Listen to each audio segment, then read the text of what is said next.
اور یہ لوگ تم سے عذاب کے لیے جلدی کر رہے ہیں، اور اگر ایک وقت مقرر نہ ہو چکا ہوتا تو ان پر عذاب آ بھی گیا ہوتا، اور وہ کسی وقت میں ان پر ضرور اچانک آ کر رہے گا اور ان کو معلوم بھی نہ ہوگا۔ یہ تم سے عذاب کے لیے جلدی کر رہے ہیں، جبکہ دوزخ تو کافروں کو گھیر لینے والی ہے۔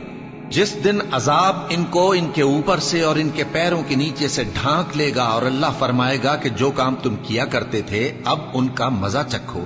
اے میرے بندو جو ایمان لائے ہو، میری زمین فراخ ہے تو میری ہی عبادت کرو۔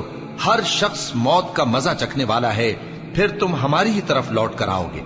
اور جو لوگ ایمان لائے اور نیک عمل کرتے رہے، ان کو ہم بہشت کے اونچے اونچے محلوں میں جگہ دیں گے، جن کے نیچے نہریں بہہ رہی ہیں، ہمیشہ ان میں رہیں گے۔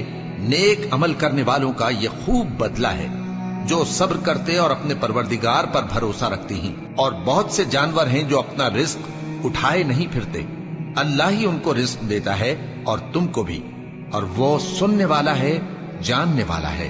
اور اگر ان سے پوچھو کہ آسمانوں اور زمین کو کس نے پیدا کیا اور سورج اور چاند کو کس نے تمہارے زیر فرمان کیا، تو کہہ دیں گے اللہ نے۔ تو پھر یہ کہاں الٹے جا رہے ہیں؟ اللہ ہی اپنے بندوں میں سے جس کے لیے چاہتا ہے روزی فراخ کر دیتا ہے، اور جس کے لیے چاہتا ہے تنگ کر دیتا ہے۔ بے شک اللہ ہر چیز سے واقف ہے۔ اور اگر تم ان سے پوچھو کہ آسمان سے پانی کس نے برسایا، پھر اس سے زمین کو اس کے مرنے کے بعد کس نے زندہ کیا، تو کہہ دیں گے کہ اللہ نے۔ کہہ دو کہ اللہ کا شکر ہے، لیکن ان میں اکثر نہیں سمجھتے۔ اور یہ دنیا کی زندگی تو صرف کھیل اور تماشا ہے، اور ہمیشہ کی زندگی کا مقام تو آخرت کا گھر ہے۔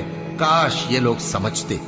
پھر جب یہ کشتی میں سوار ہوتے ہیں تو اللہ کو پکارتے، خالص کرتے ہوئے اسی کے لیے اطاعت کو، لیکن جب وہ ان کو نجات دے کر خشکی پر پہنچا دیتا ہے تو جھٹ شرک کرنے لگ جاتے ہیں، تاکہ جو ہم نے ان کو بخشا ہے اس کی ناشکری کریں اور فائدہ اٹھائیں۔ سو خیر عنقریب ان کو معلوم ہو جائے گا۔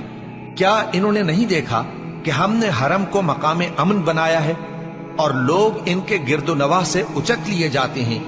کیا یہ لوگ باطل پر اعتقاد رکھتے ہیں اور اللہ کی نعمتوں کی ناشکری کرتے ہیں؟ اور اس سے بڑا ظالم کون جو اللہ پر جھوٹ بہتان باندھے، یا جب حق بات اس کے پاس آئے تو اس کی تکذیب کرے؟